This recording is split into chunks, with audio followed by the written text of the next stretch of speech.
생활을 주신 하나님 앞에 감사함으로 나아갑니다. 기도하시겠습니다.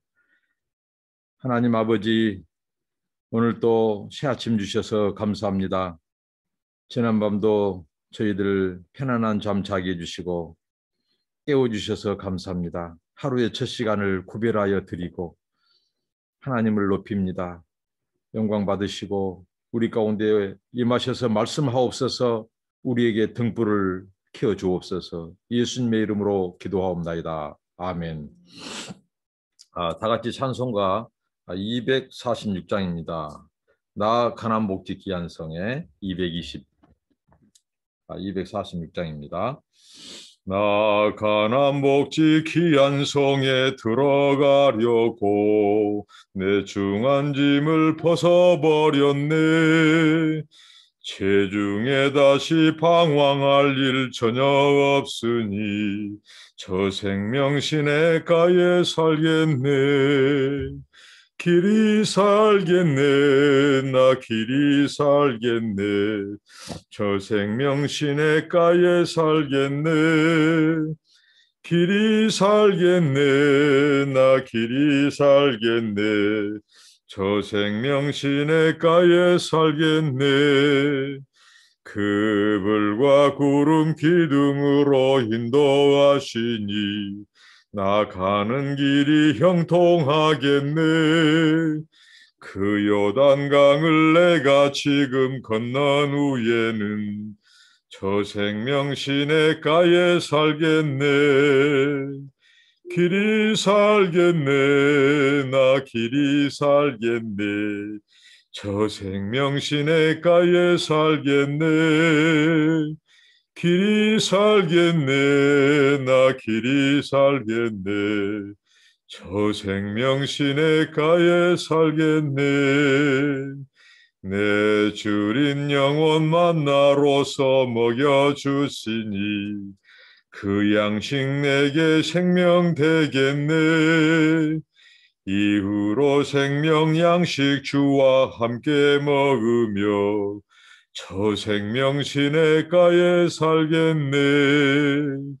길이 살겠네. 나 길이 살겠네.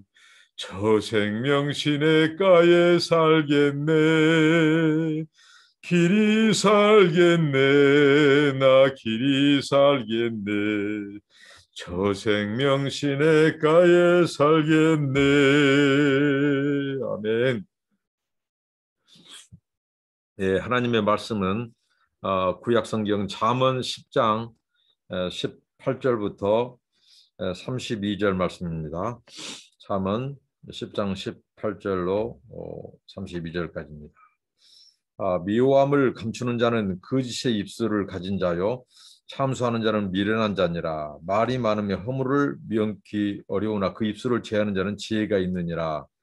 의인의 혀는 천음과 같거니와 악인의 마음은 가치가 적으니라. 의인의 입술은 여러 사람을 교육하나 미련한 자는 지식이 없으므로 죽느니라. 네, 여기까지 이 말씀을 읽고요.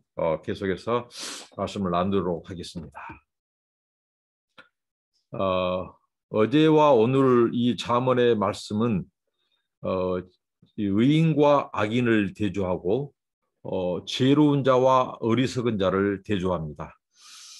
그런데 두드러진 핵심은 바로 의인과 악인의 그 차이, 그들을 알 수 있는 것은 그들이 어떻게 말을 하고 그들의 입술을 보면 지혜 있는 자인지 어리석은 자인지 의인인지 악인인지 알 수 있다는 것입니다. 우리가 하루에도 얼마나 말을 많이 한 줄 모릅니다. 셀 수 없죠. 우리의 입술은 이 커뮤니케이션, 의사소통의 수단이고 우리에게 입을 주시고 입술을 주시고 말을 주신 것은 정말 하나님의 은총이죠. 그런데 이 입술과 입은 또 하나님의 은총임과 동시에 또 우리에게 정말 우리를 결정지을 수 있는 우리의 장래와 우리의 미래, 우리의 운명까지도 결정지을 수 있는 것이 바로 우리의 입술입니다.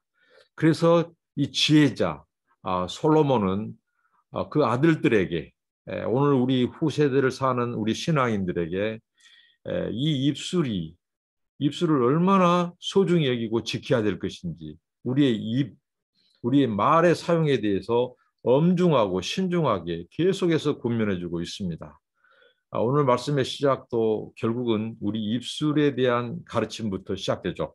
18절에 미호함을 감추는 자는 거짓의 입술을 가진 자라고 말합니다. 그리고 참소하는 자는 미련한 자라고 말을 합니다. 우리의 모든 사고와 행동은 마음에서부터 나오죠. 마음이 우리의 행동의 동인입니다. 그런데 그들은 거짓된 입술로 미워하는 마음이 있어도 숨긴다는 것입니다. 그러니까 입술은 얼마든지 우리 마음의 상태까지도 숨겨버릴 수 있는 이 거짓된 것이 우리의 입술이라는 거죠. 특히 악인의 입술. 그러니까 우리의 마음은 숨길 수 없습니다. 결국은 마음의 상태, 마음이 가지고 있는 것을 결국은 그 결과로 나오는 거죠. 근데 입술로 속여요. 거짓말로 속여요. 그런데 악인은 참소하는 자의 입술이고 거짓하는 자의 입술입니다. 여기 참소한다는 말은 이렇게 비방하고 중상하고 몰아가는 거죠. 그것을 숨긴다는 거죠. 마음에는 그 상태인데, 근데 거짓된 입술과 참소하는 혀는 결국은 들통납니다. 왜? 그것이 공동체와 다른 사람들과의 다툼을 주기 때문에 그것이 다 알려진다는 거죠. 그러니까 결국은 참소하는 자, 거짓 입술로 자기의 미워하는 감정을 숨기는 자는 결국은 들통나고 결국은 자기에게 돌아간다는 거죠. 그리고 말이 많으면 허물을 명키 어렵다고 말합니다. 그리고 입술을 제어하는 자가 지혜 있다고 말합니다. 여기서 말이 많다고 하는 것, 물론 이 말이 많은 것만을 말하는 것은 아니죠. 그러니까 그 말에는 또 천박한 말, 지혜롭지 못한 말, 사려 깊지 못한 말, 신중한 말, 이런 것까지도 포함됩니다. 근데 여기에서 이 말이 많다는 것은 문자 그대로 말이 많은 경우이기도 합니다. 말이 많으면 여기에 보면 실수가 많고 또 허물을 명키 어렵다. 그렇습니다.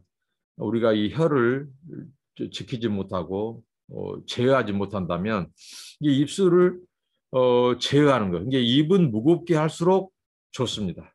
친분 금이라는 말처럼 말을 적게 해서는 실수가 적습니다. 근데 말을 많이 하는 경우는 자기도 모르게 통되지 않는 말, 무분별한 말, 지혜 없는 말이 나올 수 있어요. 특히 이 악인들. 근데 지혜자들은 우리의 이 입술을 지키고 그 입에 재갈을 먹여서 말을 많이 않고 어제 말씀처럼 지혜로운 자는 지식을 간직한다고 그랬어요. 하나님의 말씀, 이 지혜를 가지고 자기가 할 말을 간직했다가 꼭 해야 될 상황에서 해야 될 사람에게만 하는 거죠. 그러니까 실수가 적고 허물을 갖지 않죠. 그러니까 지혜자는 바로 말을 많이 한다. 그리고 신중하게 하고 분별해서 한다. 이런 교훈을 줍니다. 여러분, 우리가 말을 참 신중하게 해야 되고 말을 많이 한 것보다도 적게 해도 적절하게 영양가 있게 때에 합당하게 경우에 합당하게 이것이 또 성경의 다른 말씀에서도 가르치고 있죠. 이게 우리에게 요구됩니다. 그래서 입술을 제어하는 자가 지혜가 있습니다. 입술을 통제해야 됩니다. 그리고 의인의 혀는 20절에 천은과 같다. 천은이란 말은 바로 잘 정제된, 잘 재련된 은과 같다는 거죠. 그렇게 가치가 지혜자는 말을 가치 있게 하는 거죠. 그러나 악인은 악인의 마음은 가치가 적으니라. 천박하고 경박하다는 거죠. 그들의 그 모든 이 천박하고 경박한 그 마음, 그 악독이 가득한 그 마음에서 나오는 그들의 혀는 이 가치가 적다는 거죠. 정제되지 않고. 그리고 21절에 의인의 입술은 여러 사람을 교육한다고 말합니다. 미련한 자는 지식이 없으므로 죽느니라고 말합니다. 여기서 여러 사람을 교육한다는 말은 목자가 양을 돌보듯이 돌본다는 그런 뜻이에요. 그러니까 여기 의인의 입술은 여러 사람을 교육한다는 말은 여러 사람을 진리 가운데로, 생명 가운데로 인도하는 말을 하죠. 그러나 지식이 없습니다. 이 지혜롭지 못한 자 악인들은 그들은 지식이 없기 때문에, 진리가 없기 때문에 그들을, 다른 사람들을 교육하거나 생명의 길로 이끌지 못하고 결국은 자신도 이 파멸에, 자신도 죽는다고 말을 합니다. 그리고 22절에 여호와께서 복을 주심으로 사람으로 구하게 하시고 근심을 겸하여 주지 아니하시느니라. 하나님께서 주신 복, 이것은 바로 온전한 복입니다. 그리고 이 복은 하나님의 주권적으로 주시는 복이라는 거죠. 주권적으로 하나님의 은혜로 주신 복이에요. 은혜로 주어진 복. 그러니까 우리 사람이 무슨 수고를 해서, 하나님이 주신 복에 우리의 수고가 더해진 것이 아니라는 거죠. 하나님이 기뻐하심을 따라 주권적으로 하나님의 은혜로 주어진 복은 근심을 겸하여 주지 않는다는 거죠. 그러니까 사람들의 인위적인 복, 사람들이 무언가 정말 하나님이 주신 복이 아니라 내가 무언가 쟁취하고 내가 이루고자 한 그 복은 두려움과 근심이 있다는 거죠. 근심, 마음에 불안함이 있어요. 그러나 하나님이 주권적으로 그 은혜로 주신 복은 하나님께서 주변의 것들도 정리해서 주시는 복이에요. 그러니까 우리가 두려워하고 불안하지 않는 복이라는 거죠. 사람이 뭔가 인위적으로 만든 그런 복들은 이 두려운 거죠. 근심이 있는 거죠. 그것을 지키기 위해서 근심하고 사람들의 눈을 의식해서 근심하고 그렇습니다. 그러니까 우리가 하나님의 복을 구해야 돼요. 여호와의 복을 구해야 돼요. 우리가 무엇을 수고해서가 아니라 우리의 수고가 필요 없는 하나님이 알아서 은혜를 주셔서 은혜를 베풀어서 주신 복, 그분의 주권적으로 주시는 복, 그 복을 우리가 받아야 됩니다. 그 복을 구해야 됩니다. 그 온전한 복, 그래서 그 복은 근심이 더 이상 필요 없는 복, 하나님이 주변 것들도 다 정리해서 주시는 복, 정말 그 복을 하나님께서 우리에게 주시기를 바랍니다. 그 복을 우리가 구해야겠습니다. 그 다음에 23절에 미련한 자는 행악으로 낙을 삼는 것 같이 명철한 자는 지혜로 낙을 삼는다고 말합니다. 미련한 자는 이 죄, 행악, 이걸 낙으로 삼아요. 그러나 지혜로운 자는 바로 의를 낙으로 삼습니다. 지혜를 낙으로 삼습니다. 그 지혜가 곧 단지 지혜를 갖고 있는 것만이 아니라 지혜와 더불어 산다는 거예요. 지혜를 낙으로 삼는 것입니다. 정말 우리 하나님의 사람들은, 하나님의 자녀들은 이 지혜, 하나님의 법도, 그 계명, 그 말씀이 우리의 즐거움이 되어야 된다는 거예요. 그럴 때 하나님께서 그 다음에 주시는 것은 악인에게는 두려운 것이 임하거니와 의인은 원하는 것이 이루어진다고 말합니다.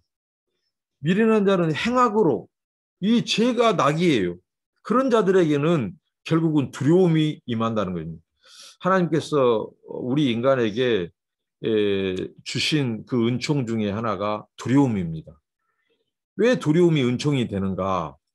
우리가 죄를 짓고도 두려운 마음이, 양심에 거리끼는 마음, 그것이 없다면 그것이야말로 더 심판이고 저주죠. 근데 일단은 우리 마음속에 뭔가 행악을 했을 때, 죄를 지었을 때 하나님께서 우리 마음에 심어놓은 그 은총이 있어요. 그것은 두려움입니다.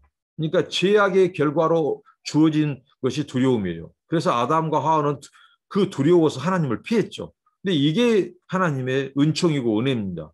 만약에 두려움이 없이 하나님께 대들고 하나님께 계속 전가하고 하나님을 향하여 계속 저항하는 것은, 이것은 정말 악하는 것이죠. 근데 두려움으로 피하고 하는 것은 그나마 우리에게 양심이 있다는 것. 하나님이 그 두려움을 통해서 더 큰 두려움을 예방해요. 더 큰 두려움이 무엇입니까? 심판입니다.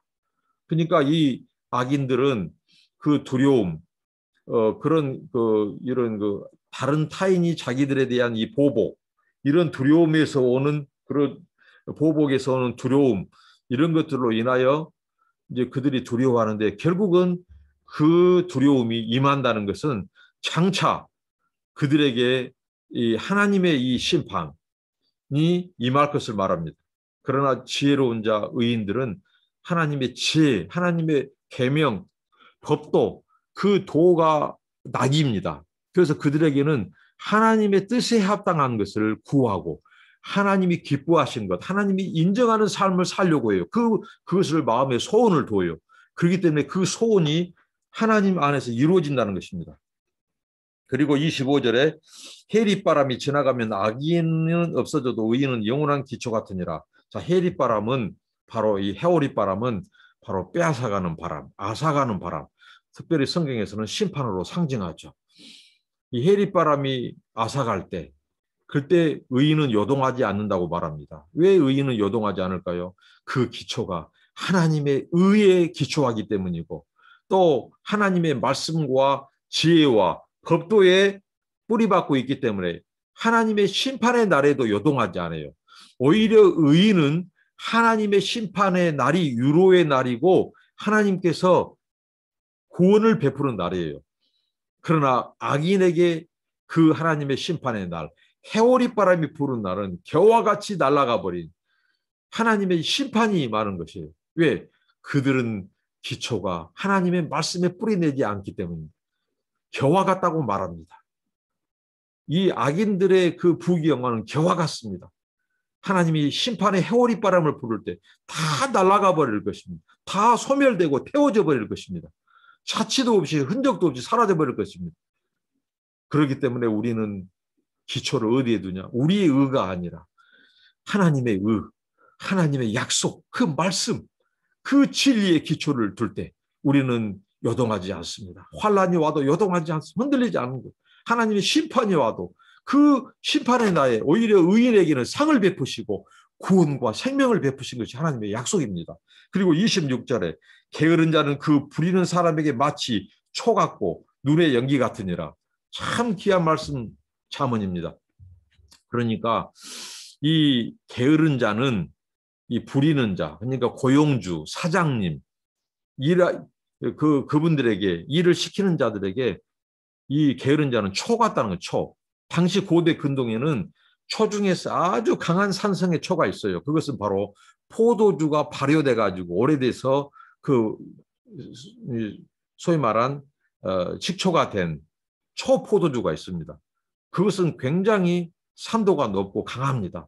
그래서 그것을 마시면 이 쓰라림, 이 위의 부담과 쓰라림을 줘요. 그러니까 무슨 말이냐면 게으른 자는 그 사장님에게 이 아픔을 주는 자예요. 사장님에게 굉장히 쓰라림을 주는 자라는 거죠. 우리가 예수님의 십자가에서 살리실 때 어떻습니까? 로마 군인들이 해융, 이 쓸개즙, 이것을 머금은 이 스펀지를 짜가지고 예수님에게 이 혀에 묻힙니다. 아주 잔혹하고 비정한 짓입니다. 그게 예수님이 지금 이 피를 흘리셨어요. 목이 말라요. 칼날대로 갈증이 심해요. 그 갈증한 사람에게는 주더라도 물을 줘야 돼요. 물을. 그런데 그가 주는 것은 로마의 아주 잔혹하고 비정하고 냉정하게 이 그것을 주면 쓸개즙. 그러니까 얼마나 갈증이 더 심하겠습니까? 아주 매정한 겁니다. 어떤 자가 게으른 자가 그 사장님에게 주인에게 일을 하지 않은 것은 주인의 마음에게 마치 이렇게 비정하게 하는 거예요. 주인의 마음을 몰라주고. 그리고 또 연기 같다고 합니다. 눈의 연기. 여러분 장작이 타다 마른 그 연기 얼마나 눈을 매우게 합니까? 눈에 눈물을 뺍니다. 그런 것처럼 주인의 눈물을 빼는 이 게으른 자가 그렇다는 거예요. 그래서 성경은 말합니다. 우리가 성실하고 지혜롭고 하나님을 기쁘시게 하는 자는 가뭄의 냉수 같다고. 주인의 마음을 시원하게 해야 돼. 우리는 다른 사람들에게 주인에게 엔돌핀을 줘야 돼. 기쁨의 바이러스를 줘야 돼요. 그것은 뭐입니까? 우리가 신자로서 지혜자로서 성실하게 부지런하게 일하는 거예요. 회사에서. 우리 그리스도인들은 달라야 됩니다. 일터에서 주인의 마음을 시원하게 하고 즐겁게 하고 기쁨을 주는 그런 종이 돼야 돼요. 그런 사원이 돼야 돼요. 그런 엔돌핀을 줘야 돼요. 그것이 하나님께 예배고 하나님께 영광이 되는 길입니다. 그리고 27절에 여호와를 경외하면 장수하느냐 악인의 연세는 짧아지느니라. 이것은 뭐냐면 하나님을 경외하는 자에게는 우리가 신앙으로 살고 믿음으로 살려고 하고 그 하나님의 말씀에 순종하려고 하는 자들에게는 이 땅에서 약속의 땅에서 주어진 그곳에서 하나님께서 기쁨의 날, 행복의 날을 길게 하겠다는 것입니다. 그리고 그렇죠. 그리고 의인의 소망은 즐거움을 이루어도 악인의 소망은 끊어지라. 왜 의인의 소망은 즐거움을 이룰까요? 그것은 바로 하나님의 뜻, 하나님의 소원에 합당한 소망이기 때문입니다. 그러나 악인의 소망은 그것은 자기의 야망, 욕망, 그런 자기의 꾀, 그렇기 때문에 그것은 그 소망은 끊어지고 그렇습니다. 마지막 구절에는 배임을 당한다. 이 악인들을 지혜롭지 못한 자는 패역의 말을 한다는 거죠. 의인은 뭐냐면 지혜로운 말을 하고 여호와의 도가 정직한 자에게는 산성이 이 하나님의 견고한 성 이 보호해 준다는 거죠. 이 여호와의 도가 정직한 자. 하나님의 말씀이 그 안에 있어요. 그 말씀이 기준이에요. 정직한 자에게. 그렇기 때문에 그 영혼을 더 지켜주고 그들의 그 인생을 그 법도에 세워지기 때문에 그 말씀이 그 지혜가 그를 지켜주고 보여준다는 거죠. 도덕적으로 영적으로 뿌리 내리고 있는 그리고 멸망한 자들에게는 바로 이 행악한 자에게 멸망이고요. 그다음에 의인은 영영이 이동하지 아니하는 악인은 땅에 거하지 못한다. 의인은 하나님의 약속의 땅에서 끊어지지 않아요. 이동하지 않아도 돼요. 그러나 악인은 끊어집니다. 그 공동에서 언약 공동체에서 끊어져요. 이스라엘 백성들이 그랬습니다. 그래서 포로로 하는 겁니다. 그러나 이 의인의 터는 의인의 땅은 하나님이 지켜주셔요. 이동하지 않아도 돼요. 포로 갈 일이 없어요. 전쟁이 없어요. 하나님이 내적 평강, 외적 평강, 이런 시대적인 평강까지도 주신다는 거죠. 하나님의 계명에 그 법도대로 사는 자, 의인들에게는 말입니다. 그리고 31절에 의인의 입은 지혜를 내도 패역하는 혀는 배임을 당하니 의인의 입은 계속해서 지혜를 낸다는 말은 이것이 순이 나온다는 거예요. 그렇기 때문에 그 순에서 입이 나고 싹이 나고 그다음에 이 꽃이 피고 열매를 맺고요. 의인에게는 계속해서 지혜가. 그런데 악인은 계속해서 폐가 말을 하기 때문에 그 혀로 인하여 폐역하게 되고 더 망하게 된다는 것입니다. 그리고 32절 의인의 입술은 기쁘게 할 것을 알거니와 하나님을 기쁘게 할 것을 알아요. 그 입술을 통해서. 그러나 악인의 입은 폐역을 말한다고 말합니다. 그래서 그들은 멸망합니다. 형제자매 여러분, 우리의 입술, 우리의 입은 지혜자의 입입니다. 늘 우리의 입에서 나오는 말은 지혜의 프리즘을 통해서 필터링하고 신중하게 말하고 주인을 기쁘게 해드리고 타인에게 양약이 되고 덕을 세우고 축복해주고 세우고 다른 사람들을 교육하고 진리와 생명으로 인도하는 그 복된 입술이 되기를 바랍니다. 우리가 하나님의 복을 구합시다. 하나님의 복은 바로 우리에게 근심을 겸하여 주지 않는 복, 온전한 복, 기쁨과 감사가 있는 그 복을 구하는 하루. 근데 그 복은 우리가 지혜로운 말을 사용할 때입니다. 악인과 같이 어리석은 자와 같이 입술을 잘못 지키고 말을 함부로 잘못 사용함으로써 폐역한 말을 내므로써 멸망의 길로 가는 그런 어리석은 인생이 아니라 지혜로운 우리의 삶이 되기를 바랍니다. 기도하겠습니다. 하나님 아버지 감사합니다. 오늘 하루도 우리의 입술을 지켜 주옵소서. 하나님의 복을 구합니다. 그리고 우리가 처한 곳에서 열심히 일해서 우리를 부리는 자, 또 우리 하나님을 기쁘시게 드리고 즐거움을 주는 그런 아픔을 주는 초와 같고 눈물을 빼는 연기와 같은 인생이 되지 말고 기쁨과 행복의 바이러스, 그런 엔돌핀을 뿜어내는 그런 피스메이커, 은혜 메이커들이 되게 하옵소서. 축복 메이커들이 되게 하옵소서. 예수님 이름으로 기도합니다. 아멘. 네, 오늘 또 좋은 날입니다. 우리에게 풍성한 삶이 되기를 바랍니다. 감사합니다.